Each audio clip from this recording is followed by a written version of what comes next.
Welcome, welcome everyone. Happy Friday. Happy Friday. Welcome to the virtual office hours with Commissioner Wilson. This week zoomed. Oh my It goodness. zoomed. I feel like the calendar is just like, days flying off, and they're like, what's the saying? Time flies when you're having fun. I don't think you have to be having fun. It just flies. It flies. It's just better yes. when it's fun. Yes. For those of you who are just now seeing the virtual office hours for the first time, my name is Lee Perry. I'm the senior aide, and I answer the district1@ocfl.net email address. So if you have any questions, comments, or concerns, Commissioner Wilson will answer them live if you drop them on the comment box. But if you want to email them, you can also email them at district1@ocfl.net. Yeah, and we're going to really try hard to make sure that anything that is of great public interest that we bring to you in as many ways as possible. So this is one of them. We will try to push out other types of social media posts. We'll get links. Anything that is important to you is going to be important to us. If we have not caught up with it because you know about it, send it this way, and we will certainly make sure that we pass it along and get it out there as much as possible. Yes, so it's Friday. Commissioner, do you have any weekend plans? Yeah, well, this is actually Passover weekend. Oh, yeah. And we'll celebrate Passover Saturday night, eat some matzah, and Passover, once again, we like have the opportunity to talk about what's important to us, because I think it's sort of a breaking time, and there's the history of being of the Jewish people being oppressed and fleeing, right? And the reason why we eat matzah is they had to leave so fast they couldn't wait for the bread to rise. So we talk about it is a great opportunity for us to talk about oppression and what fighting for justice still means to Jewish Americans and to Jews all over the world. Understanding historically what being oppressed was about. Mm-hmm. That's beautiful. So a lot of updates have happened this week. Maybe, of course, we can start with COVID updates. Yes. So can I give my big news? Yeah, of course. I didn't bring my card. I should have brought my card, but I did get my first vaccine. I did. I know. I've never been so happy to hit 50 and I'm 50. I'm going. I went to the FEMA site. I know you all, if you've been following the county or if you've been following our pages, the county actually rolled down the age to 40, so I met that threshold also, but I know those appointments went really, really fast, and we still have teachers that are getting through there, and firefighters and law enforcement, and it's a drive-through at the county, so there's also people that are immobile, and so I did go to the FEMA site, and there was not really any other reason than wanting to just get it done and see if I could get through before Passover weekend, so that maybe I could be with family a little bit. And it was actually a really, really great experience. The federal government, of course, FEMA is partners with local healthcare providers, and so there were our young service members there. And I say young because right now everyone looks young to me, and these were people that on there, you're talking about service members in our military that are literally on a FEMA mission to get people vaccinated. So there was something really awesome about being able to thank all of them all the way in and thank them all on the way out. And I feel great. Today is the next day. I don't have any side effects. My arm's a little sore, but it feels like right now I'm like, oh, that's where the good stuff's coming from. So, yeah, I'm just feeling very grateful to science. I feel really grateful to our medical community for hanging in there and getting this done. And I know everybody that I talk to that's been vaccinated is one more person that's been vaccinated. And if you haven't, then you're going to be coming up next. If you get the opportunity, do it, because we're going to get there. And the more people that you realize are getting these vaccines, the more this is a really safe vaccine. Because when they were approved, it was under emergency order, and people were like, well, that's, the studies haven't been done broadly enough. Well, guess what's going on now? We are seeing this, right? Yeah. We're seeing this, and people are really having great responses. And even the Johnson & Johnson, which is a single vaccine, has been shown to be very, very effective as far as people who have had it are not being hospitalized and they're not dying. So even though there's some, toss-up of which one's more effective, they're all really, really good, effective vaccination. So whatever becomes available and is convenient for you, if you need help walking through the process of finding vaccination opportunities, please give us a call or email us. The sort of statewide eligibility criteria is going to change again. Obviously, on the 29th, it's going to go drop down to 40 for the entire state. I know the county, we felt like it was important because we are a younger county. We'd already started that. The state is going to go follow Orange County's lead. And then on April 5th, Florida residents 18 and up will be eligible. So that means that we are really there. They have not done the studies, or at least they haven't published them to my knowledge, or they haven't had approval through the FDA for children yet. So I'm sure that'll be coming in the future as far as getting children vaccinated. But the reality of it is that if the adults that are in the community working with our children are vaccinated, we may be able to get there. So that's the goal. If you want to go through the Orange County portal for a vaccination appointment, and they are only by appointment through Orange County, it's to ocfl.net, and then look for the coronavirus tab. It's right on there. It actually also can direct you to addresses of where the pop-up FEMA locations are going to be or coming. Sometimes they're only open for a couple days. We had a few that were open for 2 or 3 days. The big site at Valencia is, I think, going to be interchanging between doing the second vaccines and first and second. So I went there earlier in the week, and they had moved in the afternoon just to giving the second vaccines out to people that had had their first. And so, maybe give them a call first, call us, check the website, and make sure that you've got all the information before heading out. And, keep your mask on. Obviously, right now, we are, as a public, as a community, not broadly enough vaccinated to take them off just yet, and make sure that we're still giving everyone plenty of room, make sure that we're washing our hands, and all those things that we learned how to do over the last year to keep each other safe. And we'll get there. We will get there.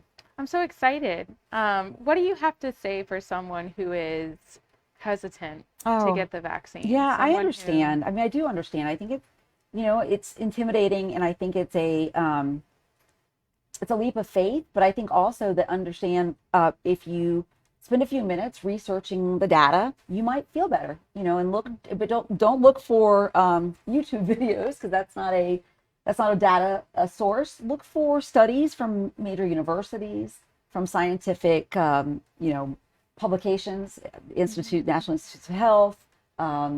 There's a lot of good information out there that may kind of settle those fears. And then, also think about where we would be had it not been for the polio vaccine and the smallpox vaccine. And, some of these that were really fairly recent that we rely on now, that we forget that we never had to deal with polio or smallpox. And, in our lifetimes, there's been such great advancements that that science is something that I take a lot of stock in. I'm very grateful to the scientists that did not rest until this was, a viable option for people, and that's how we're going to get back to normal. Yeah. Well, please email district1@ocfl.net if you have any questions about your eligibility or where to go, the difference in sites, XYZ. I know we did receive a lot of emails about this next topic. We did not get that many on COVID, which means we must be doing something right in getting the information out. So I wanted to say this really quickly before I forget about the about feeling hesitant. There's some really great resources they put together from the Department of Health and Orange County that are like a question and answer, and COVID myths and vaccine myths, and the answers from experts. And it's available on the ocfl.net page for COVID. It's great. Oh, that's great. It's great. They've addressed some of those things that we've I'll use that and send that to anybody. Yeah, who it's very good for. Awesome. Okay, well, this next topic, lots of emails coming in, high interest, the Horizon West Library. Oh yes, I want to thank the great, awesome, amazing people in Horizon West. That community is so in touch. They are so. You talk about people who really care about one another and about their community. So let me just give a little bit of backdrop so that I get everybody caught up. If you have not heard about the Horizon West Library, and what the most recent updates have been, and then we can go from there and talk about what's next. Orange County Library Systems is not part of Orange County government per se, even though it says Orange County Library Systems. It's actually governed by an independent board of trustees, and there's a director, Marian Hodel, there's a CEO. So it has its own leadership, it has its own board, oversight board. And what they do is they actually, they decide everything from, what they're ordering to put in the libraries, what programming to have, what to offer, where to spend, what budget items. And then, of course, Orange County contributes to their budget. Some of the municipalities contribute to the budget. So there's partnerships with local governments in the county. And they analyzed, over 2 years ago, they analyzed the growth in different areas of the county, including the west part of the county, the east part of the county. And what was very clear to them is something that our friends in Horizon West already know, and that's that the west part of the county is growing very, very fast, and that there are fewer services in some of those communities, amenities, if you will, that we are used to having in our community. And library is obviously a very important one. So it is something that they looked at and discussed a few years ago. There was projected growth, and they analyzed that. And actually, Horizon West has surpassed what the projected growth was. Yeah. And, I actually... Back in 2017, yes, I think was when that conversation... Exactly. And I actually even pulled off their presentation that they did at their Board of Trustees meeting a couple years ago. And then they've been able to circulate this when they talk about the reason why they went the direction they went when they decided Horizon West would be the next branch to go into the pipeline for development and construction. So they started at that point, they analyzed the population, they looked at properties, and they went forward, they voted, there was a consensus, and they went forward with looking for a piece of property to use as a location for the Horizon West branch. Lake Nona, east side, southeast side, also very quickly growing, but not as fast as Horizon West. And there is a municipality difference. It is the city of Orlando incorporated part of this area. And the opportunity for locations, branch locations, and property that would be, really the criteria needs to be that you're putting it somewhere that there isn't already a branch, so that people can utilize that don't have other branches to rely on. And there has to be something that is, works within their budget. And that when they looked at some of those sites in Lake Nona, there really wasn't a good fit. And like I said, the population wasn't necessarily either growing to the extent that the one in Horizon West was. So they reconfirmed the intent to go with the Horizon West branch. When I first came into office, I had the opportunity to meet Board of Trustees members, reached out and got to hear about the process that they went through to decide to go with the Horizon West branch. Really was a great, this is going to be fantastic. This is going to happen in my tenure here. We're going to see this open, this great place for our community.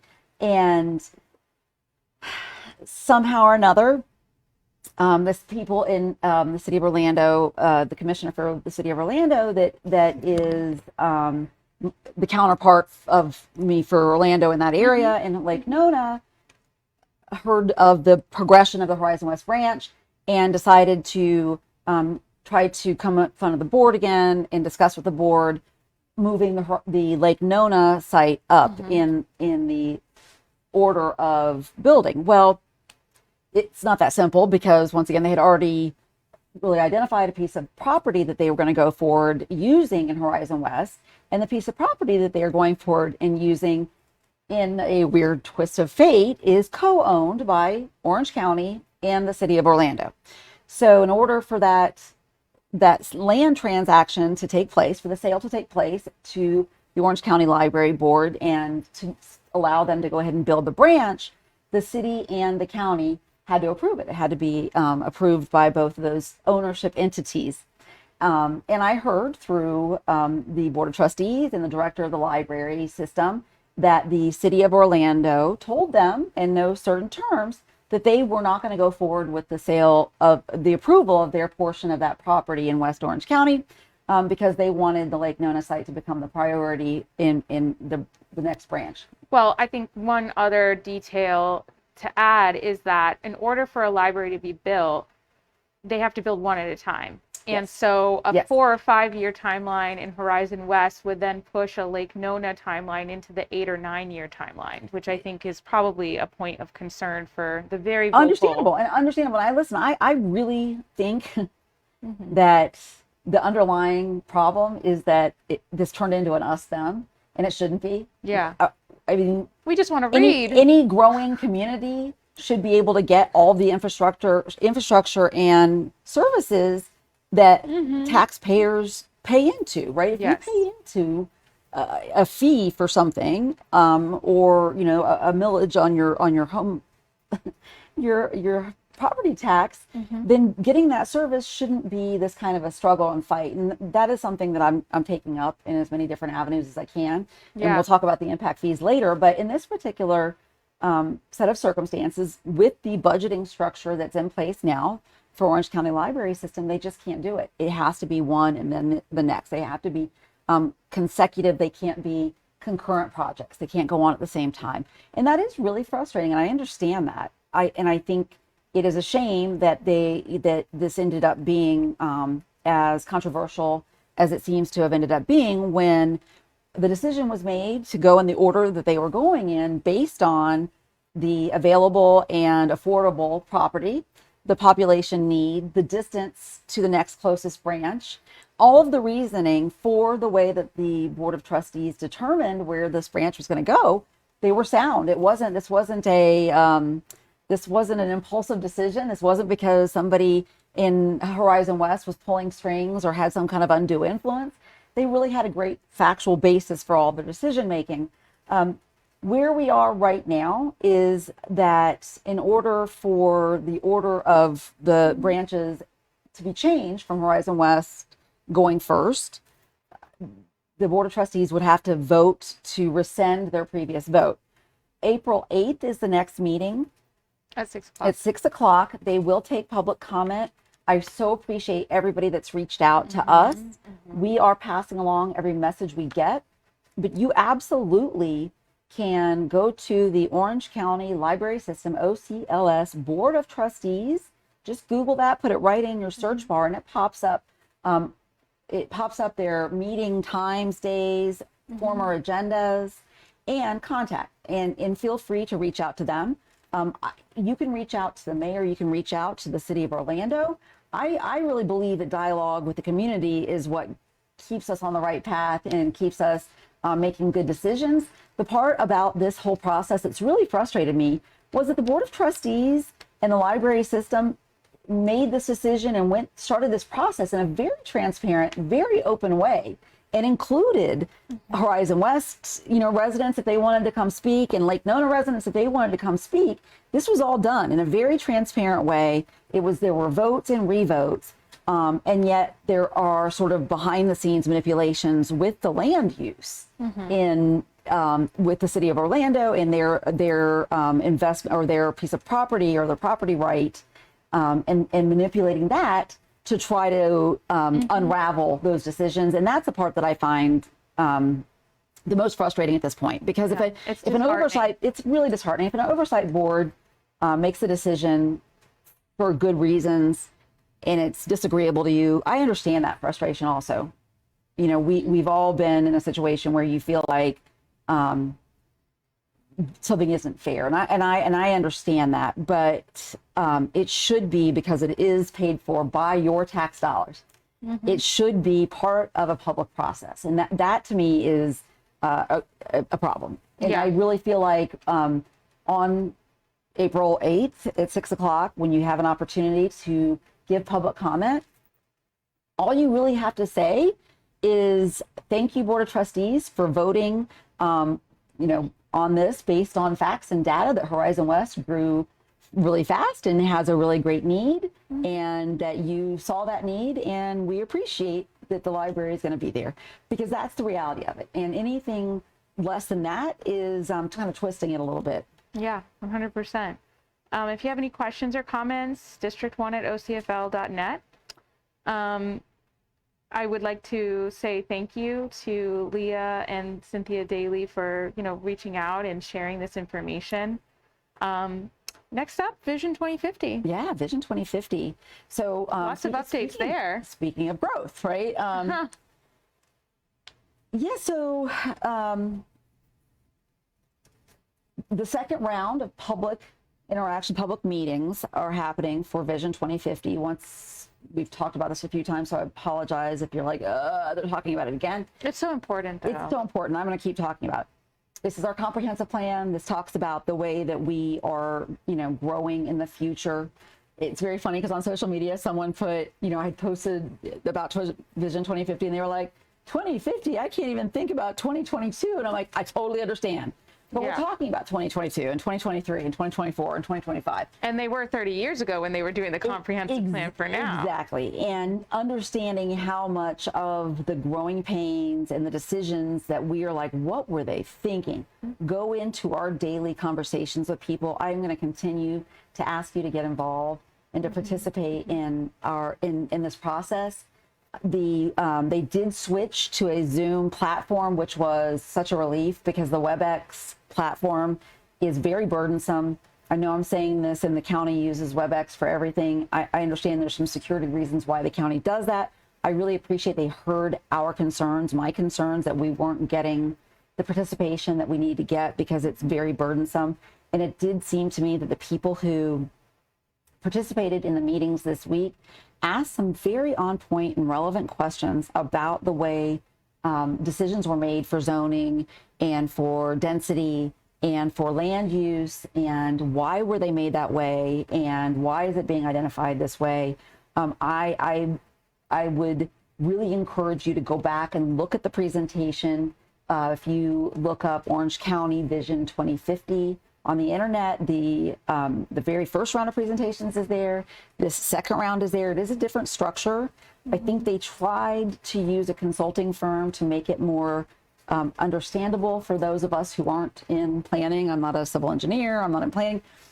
Some of it is. I think some of it is actually a little less understandable because of the it's almost like they're trying to translate it a different way. So, questions arose about why a certain area was considered an area for intended growth, for instance. The newest presentations had areas that were, what was it? Whoa, go, whoa, yo. No. Froyo? What? Froyo? What is this? I don't know. So, if you are able to watch the presentation or look at the presentation and some of that seems less understandable to you, give that feedback. There is an opportunity to do that. What was really great about the presentations this week was that there was an ongoing chat and dialogue. It wasn't just those little narrow surveys along the way. There was an ongoing chat and dialogue throughout. Yeah. And I think that that's going to be really valuable because that's how people who really look at these things academically can hear from those of us who just live there and kind of see in a common sense way what seems to be working and what doesn't seem to be working. And when we're looking at really quality of life issues, some of the things that we think are common sense, like putting a neighborhood on the same side of the street as the school, as opposed to, having kids cross 6 lanes to get to it. Yeah. That seems like common sense to me. It isn't always common sense when you look at it academically or from some large planning perspective. I don't understand why that is, but it takes all of us piping in on that. So I'm going to continue to harp away at that. And the same people that really have been engaging quite a bit about the library are right there on the edges of some of our fastest growing areas that really, what you're seeing out there it's really important that you give that feedback. And what you've been told was going to be in a certain piece of property or land use in that area, please, please, please, this is the time to make sure you're calling out what you had been told, what you understood that intended land use was.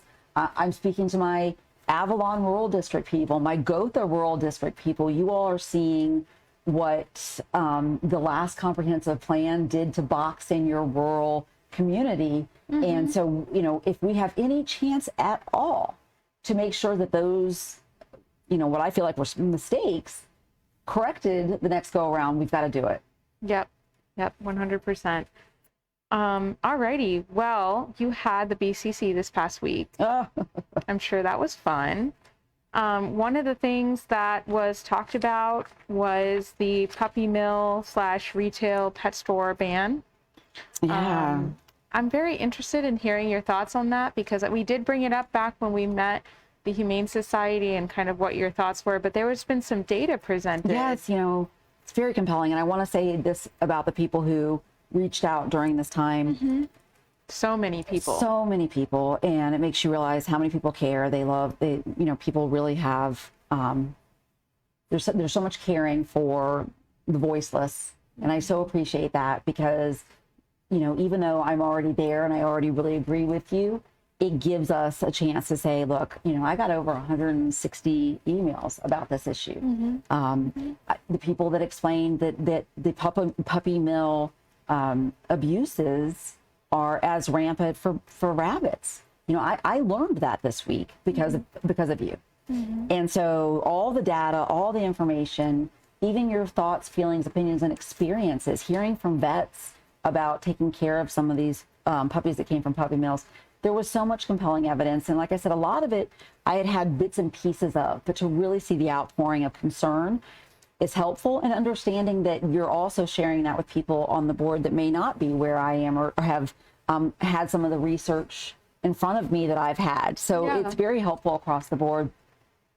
If you had an opportunity to watch the BCC, I think there were some parts of the discussion that were extremely productive. There were some parts that kind of set us back a little bit, and I think that's part of the process. So don't be discouraged if you watched it and you thought, oh, is this the end? It's not. Actually, the legal department is now coming up with an ordinance, and so what happens is that comes back. There'll be two versions. We will be able to have a public hearing, public discussion. Actually, it'll come back in a work session.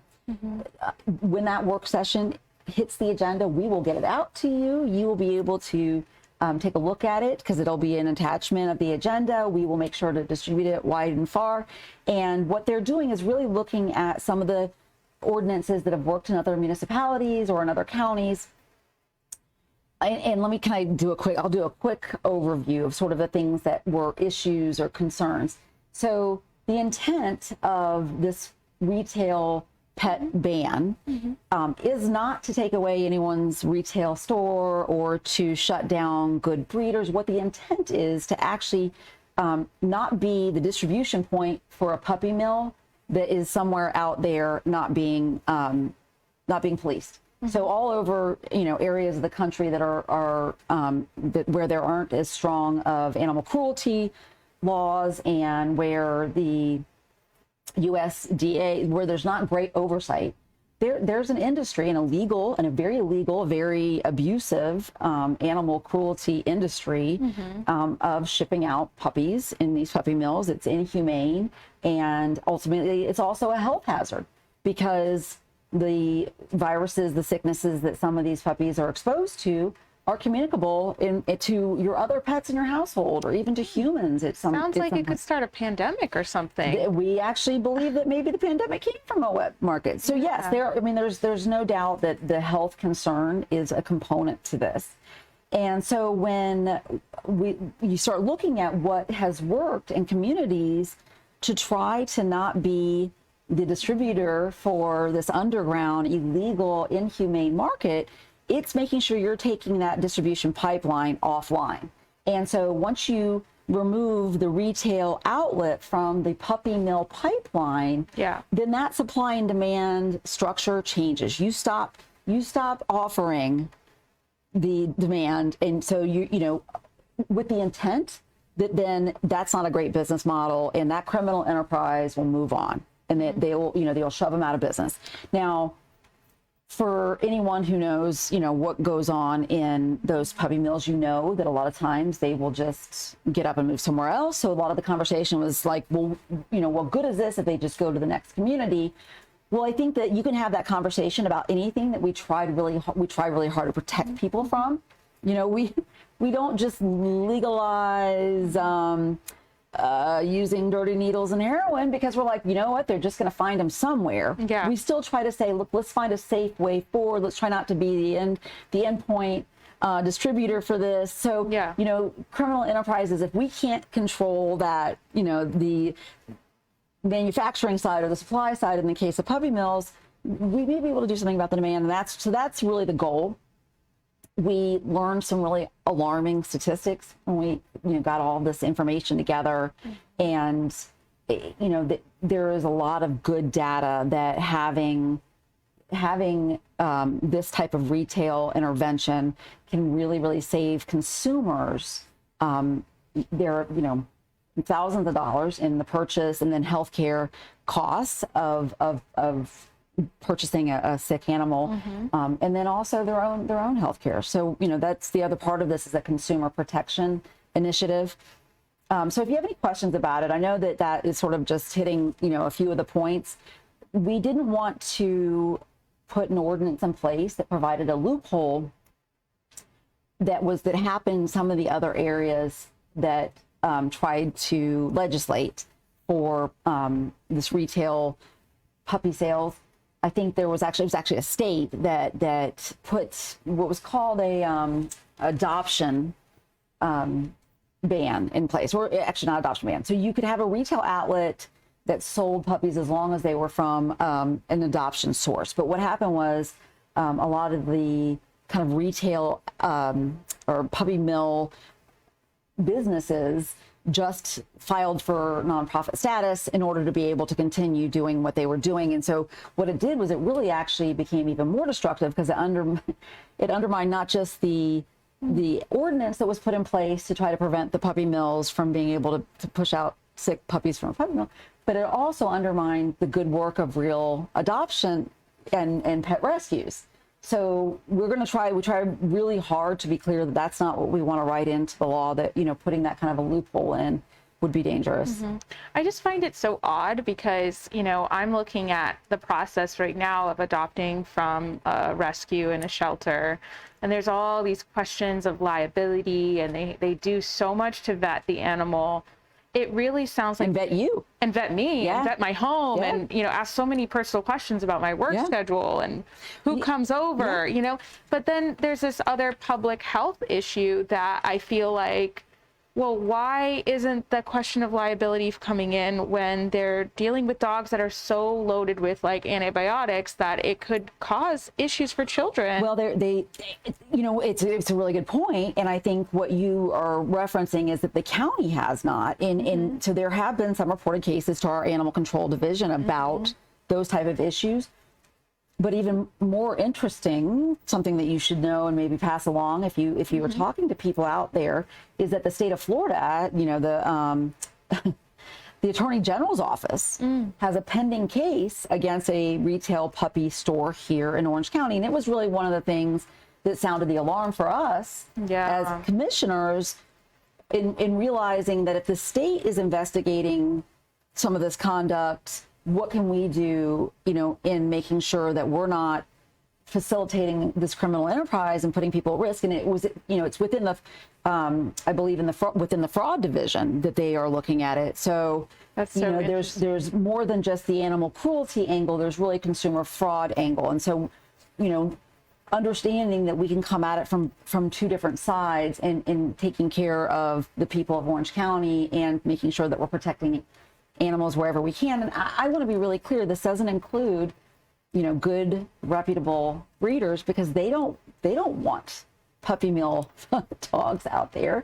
This is a danger to their animals that they love, and the way that they are trying to protect the breeds that they spend their time trying to raise. So I want to be really clear that those are different things. And, the rescues, they do have to be very careful, because, and I've talked to friends of mine that volunteer for some of the rescues, the adoption rescues, and if they don't do a good job vetting potential adoptees, and this is going to blow your mind, but this is what happened. So the rescue has pulled the dog out of a high kill shelter, or a shelter that will euthanize, and the rescue will then foster and find a home. And oftentimes, if it doesn't work out because they did not vet that family and it wasn't a good fit, which can happen for a variety of reasons, that family just drops that pet off back at a high kill shelter. Doesn't take them back to the rescue, doesn't try to foster them somewhere else, but will take them right back to the high kill shelter.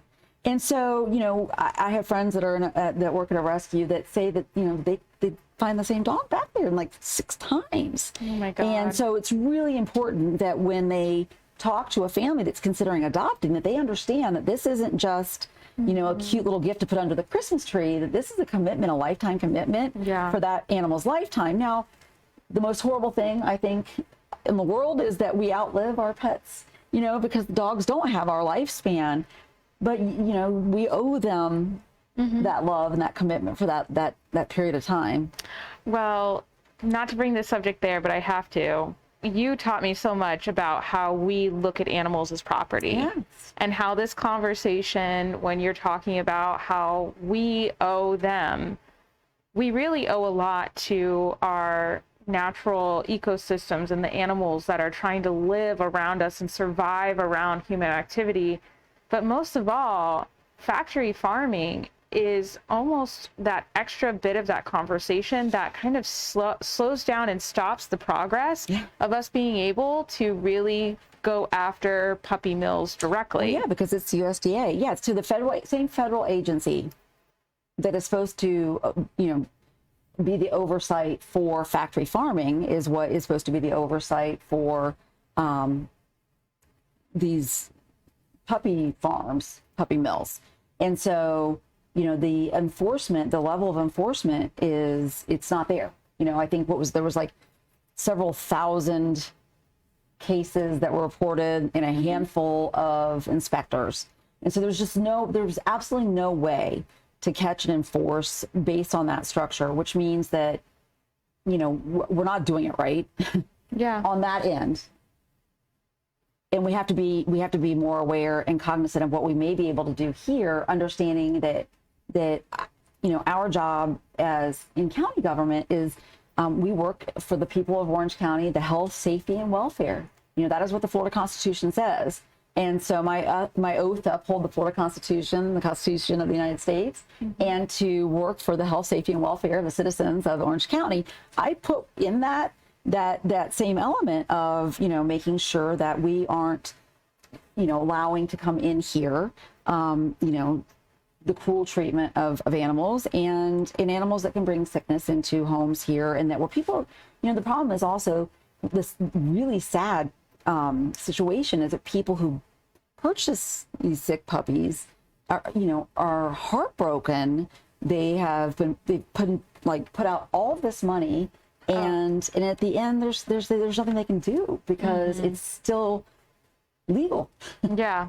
You brought up predatory financing too. That's right. I never even thought of that whole dark side of this industry. That's right. There's predatory financing because anytime that you go into a situation where they say, oh, this is going to cost $8,000, but all you have to put down today is, you know, let your antenna jump up, because what that means is that you got to read the fine print really carefully. Oh my goodness. And so, you know, we talked to people this week that are still paying a monthly fee for a dog that's been deceased for years.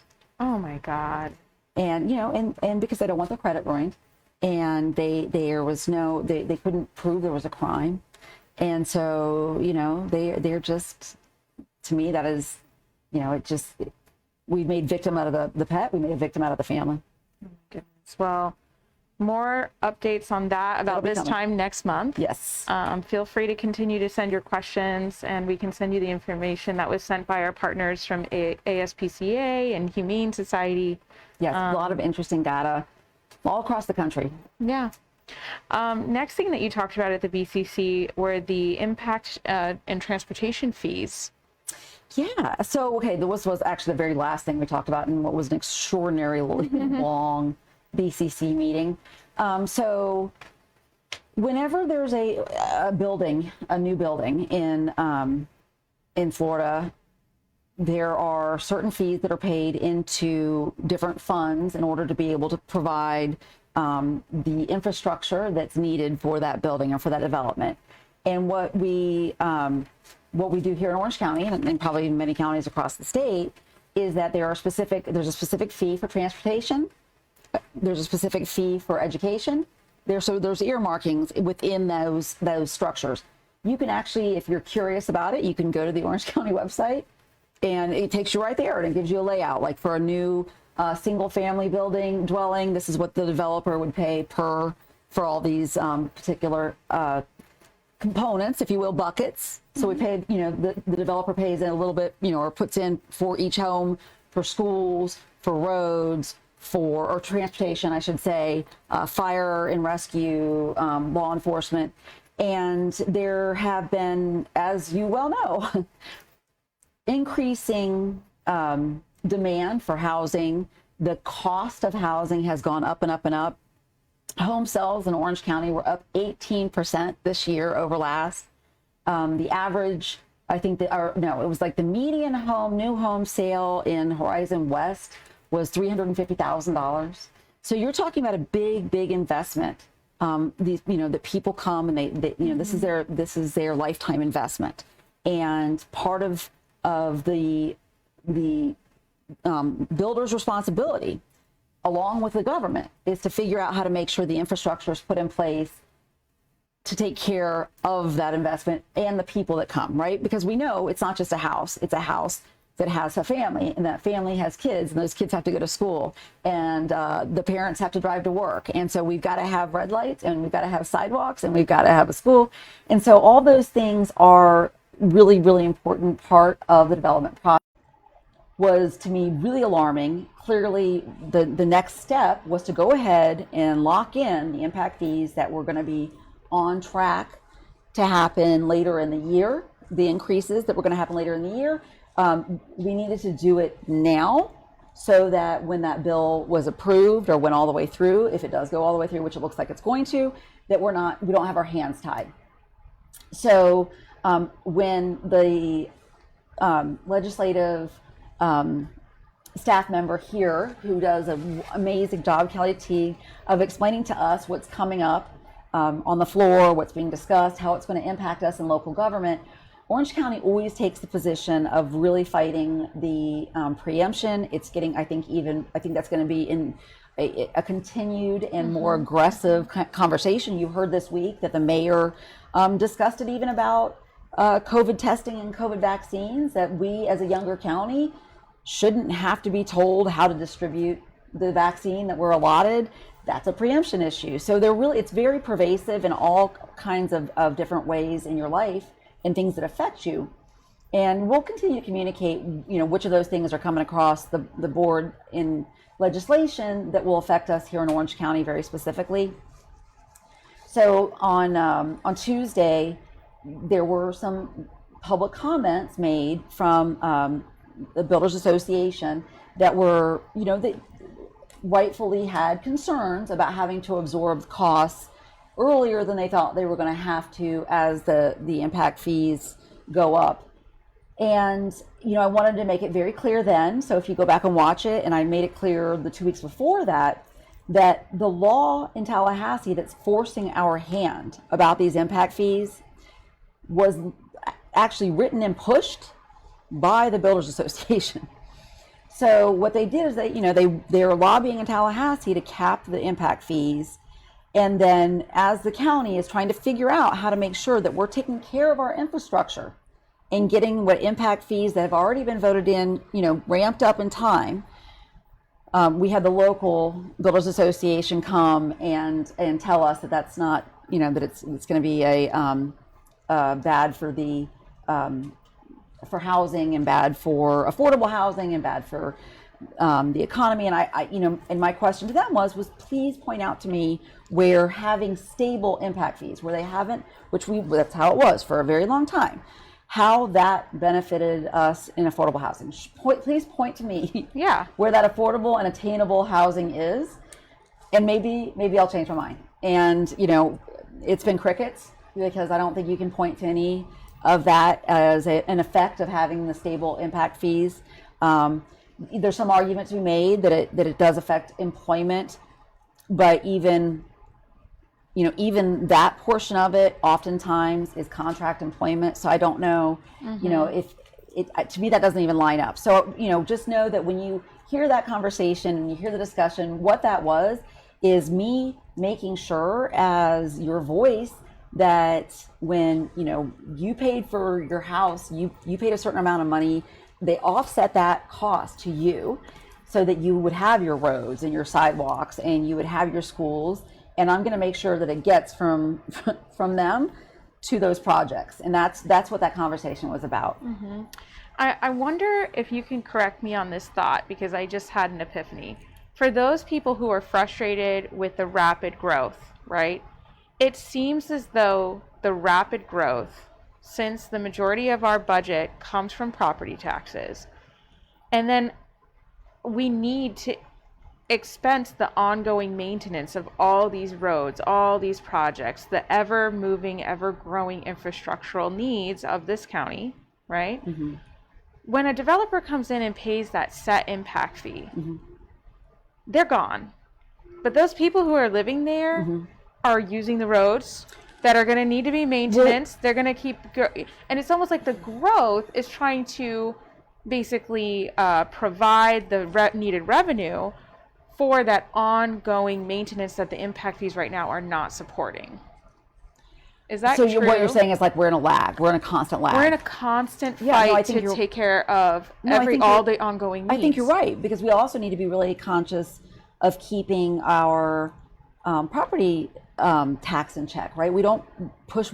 The worst thing we can do is push people out of their homes or make it so burdensome with a heavy-handed property tax that they can't stay there. And you're exactly right. Having the existing residents bear the burden for the new growth isn't fair. And so that's the fight, right? And it's the same conversation we had about water. The existing residents running out of groundwater because some, national home builder had to add, 2 more homes per acre. It doesn't make sense. It doesn't make sense. So those are all decisions that we do have to make, because I think you're right. When you look at trying to protect property rights and the people who, want to develop on their property, balancing that with what burden existing residents are going to take on because of it, that is exactly, that's why it's called an impact fee. It's what impact is this house, this, building, what is the impact? And if that impact is not paying, then we need to adjust it. And so that's what that vote was for, is to go ahead and set that into motion in order to not be preempted, to not be allowed to do that. Because I honestly don't know if, my feeling would be, then, what we do is we just hit the stop button altogether. Because if we can't build another school, then we can't build any more houses, right? Like, that's just not okay. Yeah, because, I think this conversation, needs to take it to the long term.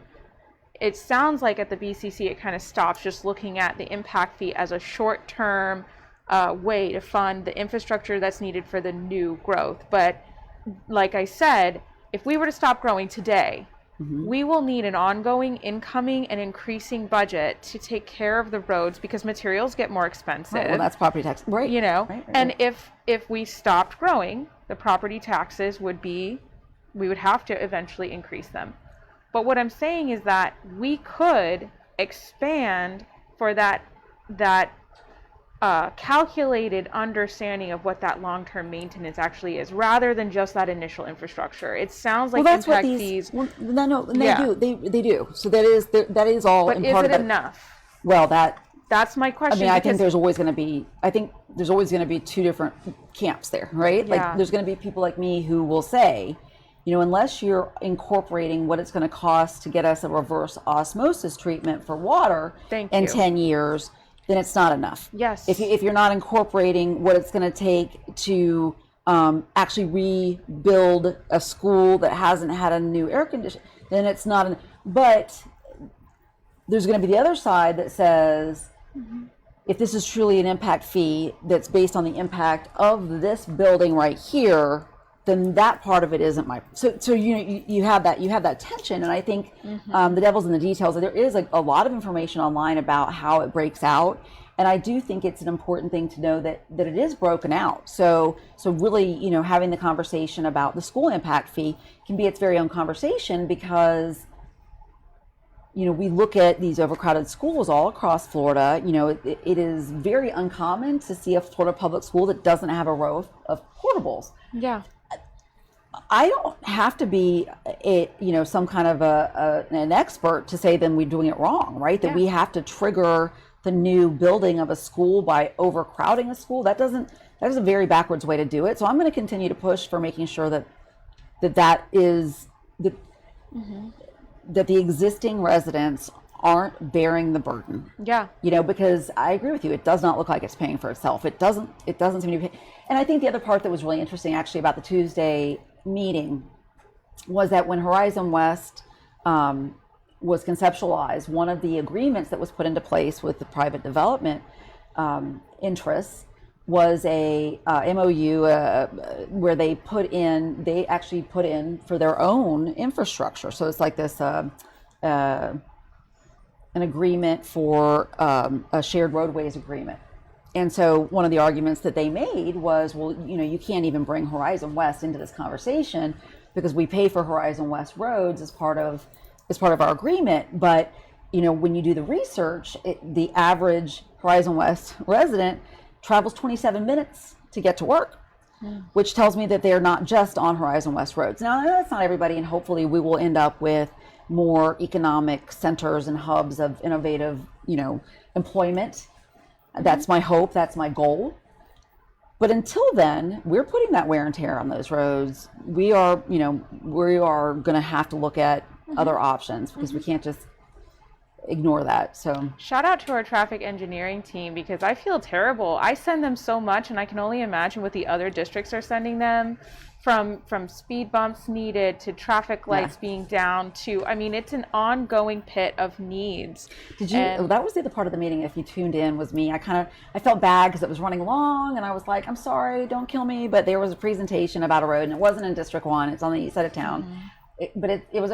They have to do a road study, an impact study, planning and design elements, and then they bring it forward to the PZC, and then they bring it forward to us, and we can all kind of pipe in. And I'm watching this presentation, and I'm thinking, oh my gosh, didn't we just pass a sustainability plan? And where exactly is this? And I'm doing it again, where I'm like, where did it go? I literally was about to ask, but I was looking at the clock because I'm like, okay, we have impact fees for now. We can have a conversation about impact fees for the ongoing maintenance of what we have now. What about hurricanes? Well, so what about a resiliency Okay, so if you go back and watch the meeting, I literally say during the meeting, and I know, you all have heard me say this before, but it may have been the first time that the roads people had heard me say it, because I said, as part of the resiliency and sustainability, understand that putting in a roundabout in these intersections where there's a neighborhood here and a school here, it's going to slow down the traffic, and it doesn't matter how fast the wind gets during a storm. It's not going to matter to a roundabout. The lights won't go out, right? You're not using any electricity for it. It doesn't have the same issues during a storm. And I think, I actually was this week, on top of looking at this particular road design, I attended a webinar about, dangerous by design, which is this idea that we have, by increasing the road width, adding lanes, and adding speed, we've given people no options for how they can do anything but travel by car.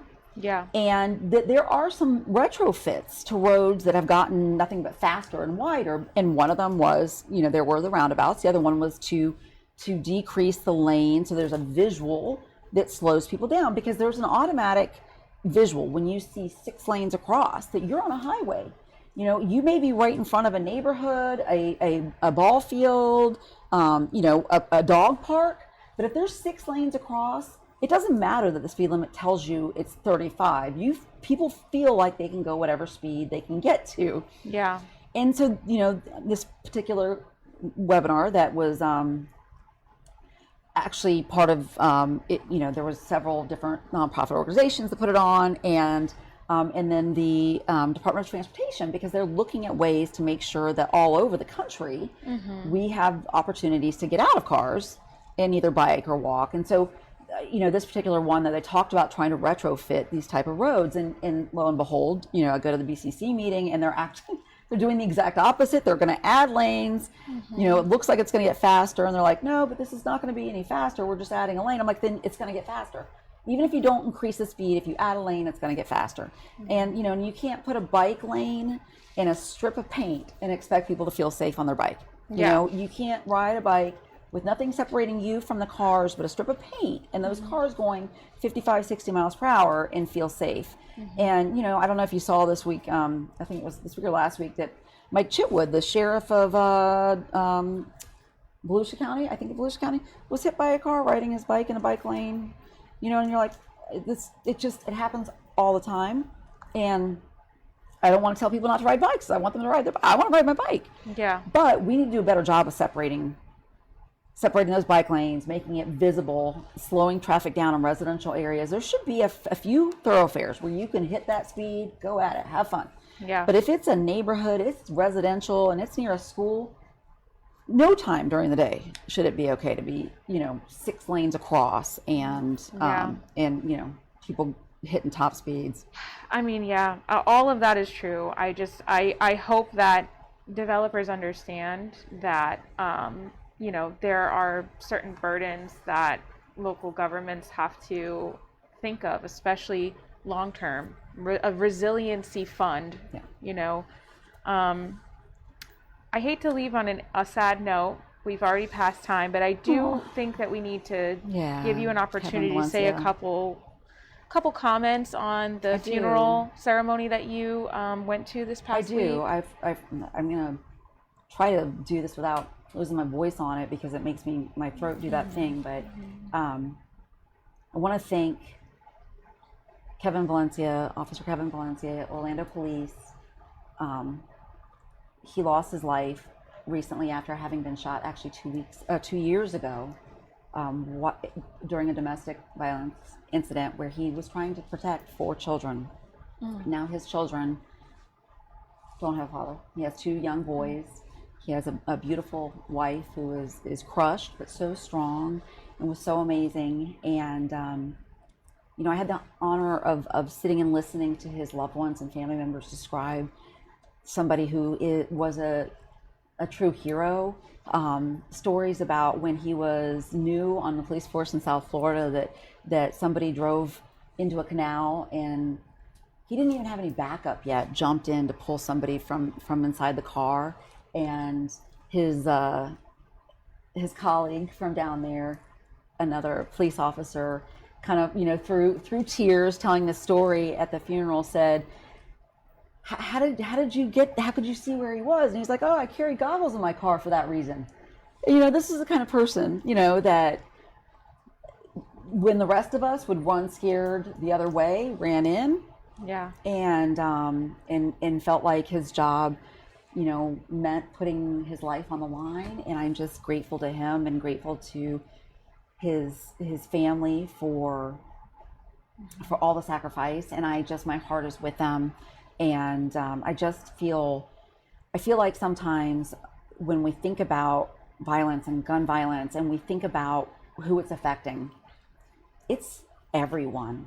It is everyone. In this particular case, and what a tragic story this was, where a family was shattered by the domestic violence and the gun violence, and then the first responders' family was shattered by this violence. And so I think knowing that there's been other news events about gun violence, and we're back to having some conversations about it. And I want to just, without getting too far into this issue, because I do think it's an important issue that we talk about sometime, and we can continue to talk about it. Yeah. But I think we have got to stop framing it in a rights versus ban way, or we have to look at it as public safety.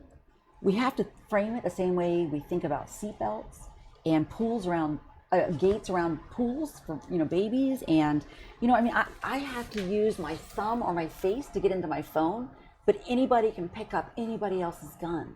Why aren't we using this kind of technology? That's not a Second Amendment issue. This is just safety. And so I think whenever we hear this polarization that happens about this, I just want us to put it aside and think about how frame it as a public safety issue, and how we can really try to get through our day without being afraid we're going to get mowed down somewhere. And that's not where we live right now, you know? I mean, we're jumping from one pandemic to an epidemic and back again. You know, it just feels frustrating. I saw, you know, Colorado, Atlanta, and I'm like, oh my gosh, here we go. Just stop. It's very senseless. It's very senseless violence that, you know, could really have a little bit more thought put into how we govern, because, you know, I just feel like people are triggered in a political way about this conversation. I don't know why. I mean, if we're talking about things like background checks, like universal background checks, why there's no infringement on a Second Amendment right by making sure that somebody has had a background check. Now, I mean, you know, you can throw them out of a voting line without any these people are like, well, just throw them out of line, they shouldn't be able to vote, but we're not going to let them, you know, we're not going to vote, but they can have I mean, I don't understand the conversation. It seems very contradictory a lot of times to me, and I think about how many things we've done for safety over the years that were pushed back on. But then once we became aware of how many people we were saving, Jeff Benavides! Sorry. It seemed very, very... Did he just come in? He just came in and poked his head in. Come in here! Come in here! I had a question. But we have a special guest. We have a guest, everybody. We're going to go overtime for this. Come on in there. Oh my goodness. Hello, everyone. Oh, this has been upgraded. Come Sit. here. I know. Just that I know baby all right my there. plants in here. I'm not We're promoting having- anything. I just so happened to catch this on the way. I don't know if you guys This saw is the guy that we I talk was about. just going to say, will you introduce yourself really quickly for those of you people yes. that hear me saying this name all the time? You can at least get some eyes with the name. This is Yes, I'm Jeff Benavides. I am the county's Chief Sustainability and Resilience Officer. And I swear this was unplanned. I was merely coming to see that you all had received these nice little calendars for Water Conservation Month. April is Water Conservation Month. And as we get in, so. you know what we got to do today? Oh yeah, speaking of Water Conservation Month, you all went to Conserve too. We did. We went to did. Conserve too. It was fascinating. Good. Yeah, we'll have a whole nother conversation Yes, it is about fascinating. it. Cool place. The first Lot 5 of good people that stuff. email us will get one of these for free in the mail. Yes. Yes. The Giveaway. best part about it, we actually, unfortunately, in previous years, we always had the students that actually made these. We did a big ceremony for them. Last year, we had them do rain barrels, and the pandemic hit right then, and there was no way that we could have done anything. So actually, we have all of these displayed downstairs right outside the BCC chambers, which are really cool. I was going to do some social media around that. And we also have rain barrels. Follow Jeff. We have rain barrels from last year that we're going to raffle off this year for Earth Day. Oh, that's awesome. So we'll see, that was the other thing I was coming to talk to you all about, was Earth Day. Awesome. Okay. Yay. But yeah, anyway. Yay! All right, well, sign off with us, and we Uh-huh. can have a quick conversation about Earth Day. We want to have you back again for, maybe we'll just do like a speed round on Yes. like our resiliency and sustainability Yes. stuff, so that we can get the word out and, Yes, you know, just keep up to talk about it. It's absolutely. Yes. important. And yeah, we didn't get to talk about it today, but we're going to hopefully get a chance to catch up about Conserve 2, which is our field trip this morning, and it was a very interesting. Well, it's part of our utility, and there's a tie-in to District 1. Obviously, it's located there, but also really came to be during citrus's big boom. So we'll get into the history and updates from there sometime in the coming weeks. And y'all were able to meet our new utilities director. Yes. Yes. Great. Very Yes. nice. Good. Yeah. We need lot to of- have you come on for your own A lot of special good segment. energy. A lot of good energy. Exactly. Good energy. Good Exactly. Awesome. Well, All right. have a great weekend, everybody. Thank you so much. And we just are really excited to answer all your questions. So please email district1@ocfl.net. Thanks Have all. a good night. Thank you. Bye.